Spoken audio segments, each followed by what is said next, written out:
kawan pajak, ketemu lagi di TKP Teras Kawan Pajak Podcast Kanwil DJP Sumatera Utara 1. Di sini kita akan ngobrol asik seputar perpajakan, seasik kalau kawan pajak ngobrol di teras rumah masing-masing. Karena ini adalah Teras Kawan Pajak.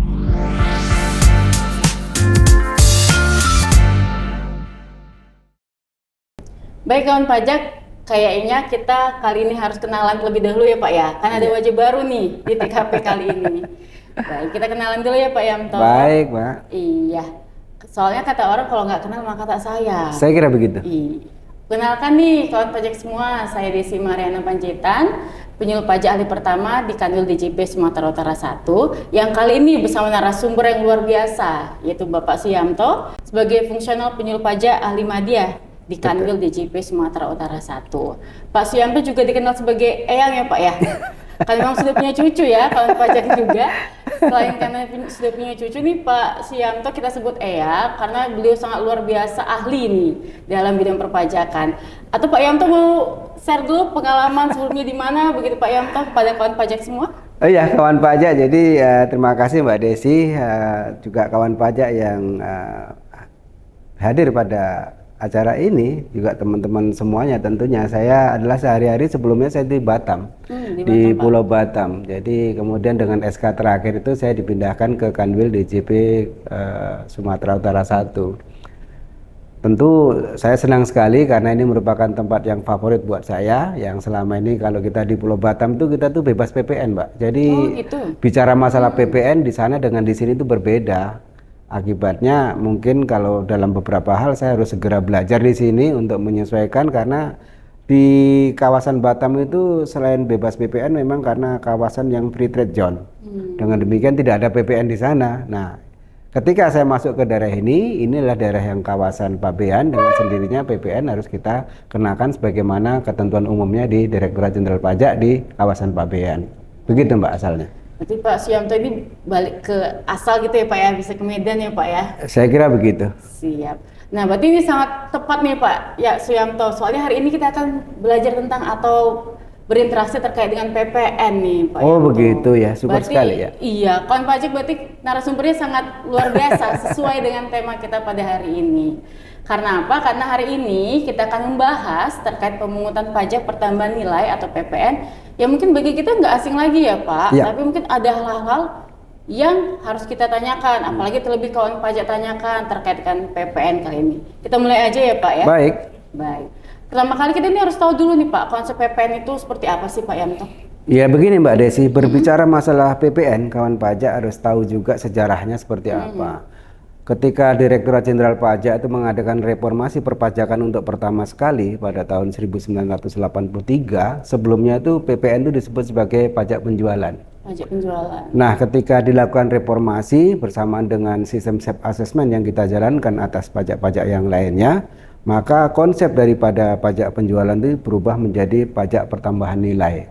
Jadi yang dikenakan pajak itu adalah atas pertambahan nilainya, tidak seperti kata undang-undang yang lama yang dikenakan atas penjualannya. Nah, konsep daripada pajak pertambahan nilai itu adalah ketika terjadi transaksi dari satu pihak kepada pihak yang lain, di mana ada pertambahan nilai di situ, maka dikenakanlah pajak pertambahan nilai. Tapi tentu kita harus tahu bahwa PPN itu sebenarnya adalah pajak atas konsumsi barang dan jasa. Jadi siapapun yang mengkonsumsi barang atau jasa, ya, maka kepadanya sepanjang barang dan jasa tersebut termasuk barang yang atau jasa yang dikenakan PPN, maka yang bersangkutan harus menanggung pajak pertambahan nilai yang merupakan satu kesatuan harga dengan yang diperjualbelikan oleh para pengusaha yang dikenakan pajak. Begitu Mbak. Oke, berarti memang di situ Pak terkandung istilah tanggung renteng mungkin gitu ya Pak ya? Saya pikir ya. Penjual ke si pembelinya. Iya. Dan disebut sini kan pajak yang barang kena pajak atau jasa, itu adalah barang kena pajak dan jasa kena pajak ya Pak? Ya. Yang ditambahkan nilainya maka disebut PPN begitu ya, Pak betul. Ya? Oke, tadi kita sudah tahu nih kawan pajak terkait dengan konsep PPN itu seperti apa. Berarti kan ada penjual, ada pembeli nih Pak. Iya. Berarti kan harus ada istilah, nanti muncul nih istilah pemungut ya Pak ya? Iya, betul. Itu gimana sih Pak pemungut pajak itu sendiri terkait PPN -nya? Jadi dalam rangka menjalankan administrasi perpajakan serta menjalankan proses daripada mekanisme PPN tadi ya, maka beban daripada pemungutan PPN itu sebenarnya ada kepada pengusaha yang sudah dikukuhkan sebagai PKP. Jadi kalau belum dikukuhkan sebagai PKP atau pengusaha kena pajak, maka yang bersangkutan tidak boleh untuk melakukan pemungutan PPN karena ini menyangkut tanggung jawab di mana pengguna, pembeli atau pemanfaat atau konsumen yang membayarkan PPN tadi harus dipungut oleh penjualnya atau PKP-nya, dan ini menyangkut tanggung jawab keuangan sekaligus tanggung jawab pelaporan kepada Direktorat Jenderal Pajak. Untuk itu mekanisme diatur sedemikian rupa sehingga PPN tadi dipungut oleh pengusaha kena pajak. Namun demikian dalam proses pengamanan penerimaan negara, PPN itu tidak hanya dipungut oleh pengusaha kena pajak saja. Ada pihak-pihak tertentu yang ditunjuk oleh pemerintah untuk melakukan pemungutan PPN. Contohnya misalkan bendahara instansi pemerintah. Mereka itu dengan sendirinya ya ditunjuk sebagai bendahara yang melakukan pemungutan PPN. Ini memang sedikit agak kontradiktif dengan pemungutan yang dilakukan oleh para pengusaha ya. Tapi dalam rangka alasan untuk mengamankan penerimaan negara, maka bendahara tadi ditunjuk untuk melakukan pemungutan PPN. Bukan hanya itu saja ya. BUMN misalkan, BUMD sebagai katakan sebagai badan usaha plat merah ya. Mereka juga dimintai bantuan untuk melakukan pemungutan PPN dalam rangka untuk mengamankan penerimaan negara. Begitu, Mbak. Jadi pemungut pajak atau pemungut PPN sendiri harus pengusaha kena pajak ya Pak? Iya, harus. Kecuali ini memang instansi pemerintah atau BUMN atau BUMD atau pihak lain yang justru pemungut begitu ya Pak? Betul. Jadi ini kawan pajak, jika kawan pajak ditugaskan atau diwajibkan sebagai pemungut pajak, pemungut PPN, berarti kawan pajak sudah dikukuhkan nih Pak sebagai pengusaha kena pajak. Pengusaha kena pajak. Karena itu salah satu dari kewajiban kawan pajak semua sebagai pengusaha kena pajak. Iya. Nah tadi Bapak menyebut instansi pemerintah sebagai pemungut pajak. Iya. Ada nggak sih Pak batasan kita nih sebagai instansi pemerintah atau kawan pajak sebagai instansi pemerintah untuk memungut pajaknya atau memungut PPN-nya begitu Pak? Iya. Dalam rangka memberikan keleluasaan daripada para wajib pajak bertransaksi ya, kemudian para PKP pengusaha kena pajak tadi juga dalam rangka untuk memberikan keleluasaan juga tanpa mengurangi hak mereka untuk memungut pajak-pajak termasuk PPN yang kita sebutkan tadi ya. Maka batasan-batasan tertentu itu diberikan kepada pemungut pajak untuk tidak melakukan pemungutan ya, karena mungkin transaksi yang kecil itu kan banyak ya. Maka diberikan batasan sampai dengan belanja 2 juta yang tidak dipecah-pecah. Dengan demikian kalau belanjanya sampai dengan 2 juta rupiah ya, maka mekanisme umum yang dilakukan yaitu pengusaha PKP tadi harus melakukan pemungutan PPN. Bendahara nggak boleh memungut ya. Kenapa? Karena diatur oleh perundang-undangan. Sampai dengan 2 juta rupiah ya, maka dilakukan mekanisme seperti biasa di mana PKP memungut PPN-nya dan bendahara tidak boleh melakukan pemungutan dan harus membayar. Uniknya daripada bendahara itu mereka tuh selain pemungut juga konsumen. Jadi gitu Mbak. Jadi ketika mereka mengkonsumsi barang untuk keperluannya sendiri saja pun mereka harus memungut pajak atas dirinya sendiri dan menyetorkannya kepada negara pada tanggal yang sudah ditentukan. Begitu. Itu bedanya Pak ya. Kalau misalnya nih instansi pemerintah sebagai konsumen, karena dia instansi pemerintah baik pusat, daerah ataupun desa harus juga memungut PPN-nya, harus, Pak? Harus. Kecuali selain dari situ berarti si penjual yang betul. Nah, jadi kawan pajak itu bedanya ya. Jadi kalau kawan pajak sebagai instansi pemerintah, walaupun sebagai konsumen, kawan pajak yang harus memungut PPN-nya. Beda dengan selain instansi pemerintah atau pemungut ya Pak. Jadi nanti itu ditanggung oleh si pembeli, tapi dipungut oleh si penjual. Setuju, benar. Baik. Nah, tadi kita sudah ngomong juga nih Pak terkait dengan PPN. Tadi itu kan belanja gitu Pak ya. Biasanya kan kalau belanja kita langsung aja nih Pak. Langsung udah ke toko belanja gitu. Baik kita selaku pemungut ataupun tidak nih konsumen biasa. Jadi kan kalau sekarang ya Pak, apalagi dengan teknologi atau dengan modernisasi nih Pak. Biasanya kan instansi pemerintah atau kan pajak sebagai instansi pemerintah juga belanja di marketplace. Atau toko daring, itu ada bedanya nggak sih Pak cara pemungutan PPN-nya?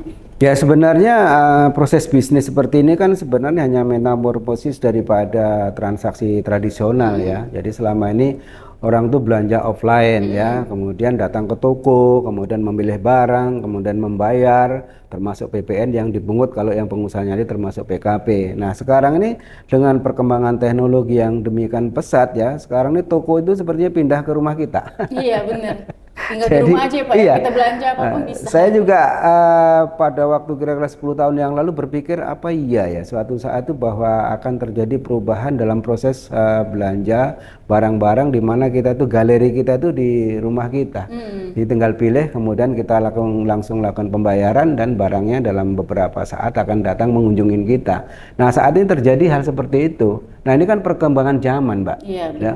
Direktorat Jenderal Pajak selalu mengantisipasi hal-hal seperti ini agar tidak ketinggalan zaman, karena pajak itu memang harus mengikuti proses bisnis. Kita Direktorat Jenderal Pajak berdiri depan proses bisnis juga salah juga ya. Terlambat mengikuti juga salah ya. Dengan demikian ya kita berusaha apapun yang dilakukan yang terjadi dalam proses bisnis yang terjadi di masyarakat, kita segera mengikutinya, termasuk marketplace yang saat ini belanja tren online ya. Dengan demikian maka aspek pajaknya seperti apa ini? Kan begitu tanya oleh masyarakat ya. Biasa kita bayar ya, PPN-nya seperti itu kan kita bayar juga. Nah, dengan adanya marketplace tadi melalui peraturan pemerintah ditunjuk ya sebagai pemungut pajak. PPN maupun PPh pasal 22 atas belanja daripada instansi pemerintah. Nah, ini yang enak siapa? Yang enak sekarang instansi pemerintah ya. Dia tinggal pilih-pilih barang di marketplace atau toko daring ya, kemudian dilakukan pembayaran. Nah, soal pajaknya sudah urusan daripada si marketplace yang ditunjuk sebagai pemungut pajak, termasuk PPN dan PPh-nya. Nah, saya sebagai instansi pemerintah, saya tinggal pilih-pilih belanja ya, kemudian saya bayar sesuai dengan tagihan daripada lawan transaksi saya di marketplace tadi. Perkara pembayaran, pelaporan itu urusan yang bersangkutan, karena mereka diamanai siapa yang memungut, siapa yang membayar, merekalah yang melaporkan kepada Direktorat Jenderal Pajak. Saya selaku konsumen cukup menerima bukti potong atau bukti pungut. Dengan demikian saya tidak perlu ngurusin bayar PPN, bayar PPh ya, pelaporan dan segala sesuatunya. Jadi saya lebih mudah lah. Makanya dengan toko daring, marketplace ini sangat memudahkan para bendahara instansi pemerintah dalam rangka membelanjakan DIPA yang sudah merupakan keputusan untuk dibelanjakan baik barang maupun modal gitu. Baik, jadi dengan ada marketplace ini pemungutnya beralih ya Pak? Iya, betul. Jadi ke marketplace. Jadi kalau kawan pajak nih sebagai instansi pemerintah, misalnya bendaharanya ingin membelanja misalnya alat tulis ya Pak ya, ya ada pilihan. Kalau memang dari offline, dari toko ya kita lah sebagai instansi pemerintah yang pungut ya Pak. Tapi kalau misalnya marketplace ya sudah, karena mereka ditunjuk sebagai pihak lain yang memungut, kita tinggal tenang aja ya Pak ya, tinggal pilih-pilih nih kawan pajak, tinggal pilih-pilih, udah selesai kewajibannya. Tapi dibatasi Mbak Desi, bukan semuanya boleh pakai marketplace, kemudian mereka yang memungut, melaporkan dan membayar tidak juga ya. Atas kewajiban kita sebagai bendahara pemerintah, uang atau dana yang kita pakai itu dibagi dua ya. Yang pertama yang merupakan pembayaran langsung atau LS ya. Itu tidak bisa menggunakan mekanisme yang seperti marketplace ini. Mereka tetap harus memotong dan memungut pajak yang terjadi meskipun belanjanya di marketplace ya. Tapi karena uang yang kita gunakan menggunakan metode LS atau pembayaran langsung, di mana KPPN atau belanja atau bendahara umum daerah melakukan pembayaran ya dengan uang yang LS ya, maka tetap kita mekanisme biasa memotong dan memungut ya. Nah, atas belanja yang menggunakan UP ya, uang persediaan ya, yang dipegang oleh para bendahara dan penggunaan kartu kredit pemerintah ya, baru kita tidak perlu melakukan pemotongan dan pemungutan pajak yang terjadi. Itu kewajiban mereka lah untuk melakukan pemotongan, pemungutan dan pelaporan serta pembayarannya. Kita belanja-belanja aja, kan enak kan? Oke, berarti tergantung metode pembayaran nih Iya, Pak ya. Betul. LS itu maksudnya langsung ya Pak? Iya, pakai langsung. CDD, melalui KPPN, ataupun pakai uang persediaan. Iya. Baik. Nah, berarti tinggal nih kawan pajak sebagai instansi pemerintah ketika belanja pakai LS, berarti memang wajib memungut. Ya, normal lah, normal. UP baru bisa pakai marketplace tadi. Iya. Baik nih. Kemudian kita lanjut nih Pak, kewajiban lapor dan bayarnya. Nah, itu gimana Pak? Kalau dia ya, si instansi pemerintahnya itu ada beda nggak sih Pak? Dia sebagai pemungut pajaknya atau bagaimana? Nah, dengan aplikasi Kortek nih Mbak Desi ya, kalau kita perhatikan daripada fitur-fitur yang ada di aplikasi Kortek itu saat ini pemerintah, instansi pemerintah maupun swasta itu dipersamakan sudah ya, dipersamakan. Dengan demikian bentuk pelaporan, tata cara ya, pembayaran dan segala sesuatunya sudah sama persis ya.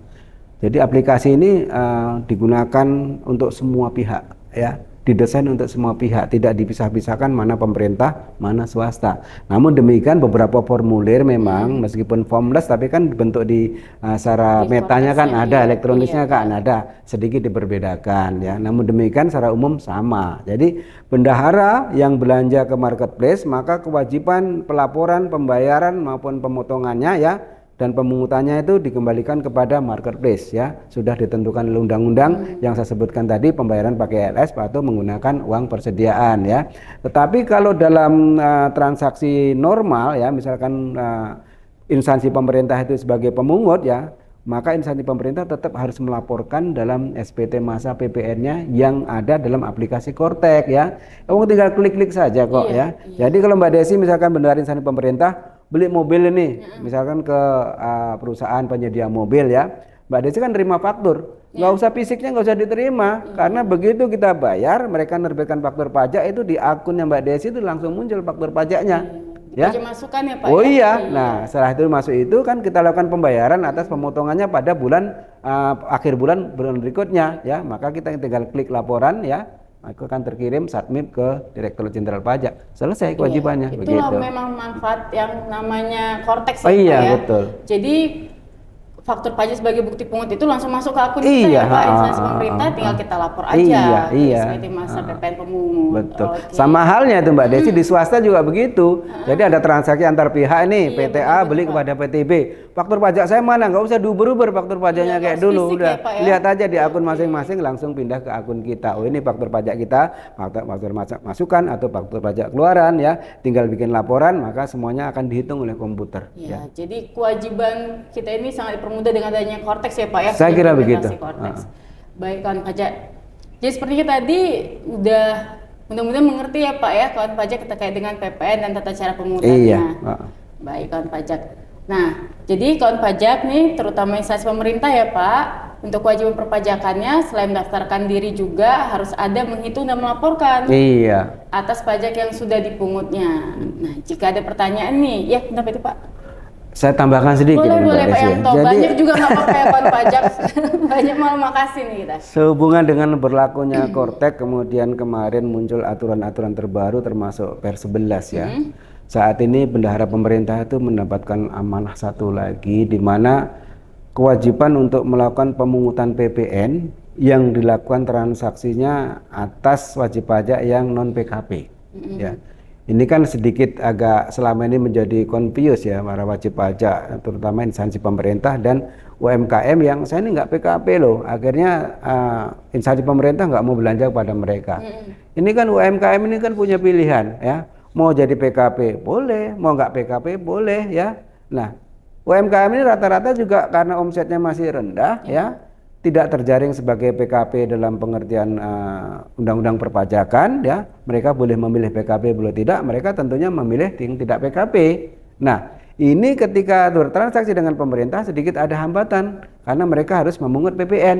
Nah, ini dicarikan jalan keluarnya dalam Per 11 tadi bahwa wajib pajak ya, instansi pemerintah atas belanja barang atau modal ya kepada rekanan yang non PKP, maka wajib melakukan pemungutan PPN yang disetorkan sendiri ya. Jadi saya misalkan bendahara nih belanja kepada PKP non PKP ya, misalkan belanja 1 juta atau 2 juta atau 5 juta lah katakan ya. Bapak PKP, Ibu PKP, oh tidak, PPN saya harus pungut ya. Memungutnya bagaimana? Pungut sendiri, setor sendiri ya. Nah, dan nanti itu kan dilaporkan sendiri juga oleh wajib pajak instansi pemerintah. Itu yang selama ini mampu memutus kebuntuan yang selama ini bahwa transaksi dengan wajib pajak non PKP, rekanan non PKP, bagaimana perlakuan PPN-nya. Sekarang sudah ditegaskan melalui Per 11 tahun 2025. Tidak ada lagi perbedaan pendapat antara itu bahwa belanja ke PKP maupun belanja ke non PKP harus melakukan pemungutan PPN, baik mekanisme disetor sendiri maupun mekanisme pemungutan ya. Begitu Mbak Desi. Iya, berarti nanti setor sendiri sambil dengan lapor. Oh iya, iya. Nah, ini kawan pajak tadi ada penambahan dari Pak Yanto, semoga semakin menambah pengetahuan ataupun keahlian kawan pajak nih dalam melaksanakan kewajiban perpajakannya, terutama kawan pajak instansi pemerintah. Jadi ini Pak Yanto, jika memang kawan pajak ada pertanyaan lagi ya, ada pertanyaan nih tapi nggak bisa melalui podcast. Iya. Silakan aja langsung menghubungi layanan konsultasi Kanwil DJP Sumatera Utara 1. Oh, Kita kasih gitu. tahu nomornya ya Oh, Pak ya. boleh, harus dong ya. Iya, nanti nggak tahu kemana ya Pak Iya. ya. Nomornya adalah 0822 6102 0020, dan jangan lupa nih kawan pajak bisa juga update informasi perpajakan melalui kanal YouTube kita ya Pak, seperti podcast Iya, kita hari iya, ini. iya. Di kanal YouTube kita yaitu Kanwil DJP Sumatera Utara 1. Kita juga punya Instagram dan Twitter nih Pak Yamto Oh, di gitu. @pajaksumut1. Luar biasa nih. Baik kawan pajak dan Pak Yamto, kita tutup aja ya. Kita Ya, sudahi podcast kali boleh, ini boleh, ya Pak. boleh, ya. Ya, terima kasih Pak Yamto sudah menjadi narasumber kita Ya. hari ini, dan terima kasih kepada kawan pajak yang sudah menyaksikan episode kali ini. Saya dan Pak Yamto kami undur pamit dulu dan sampai jumpa selanjutnya di podcast Kawan Pajak.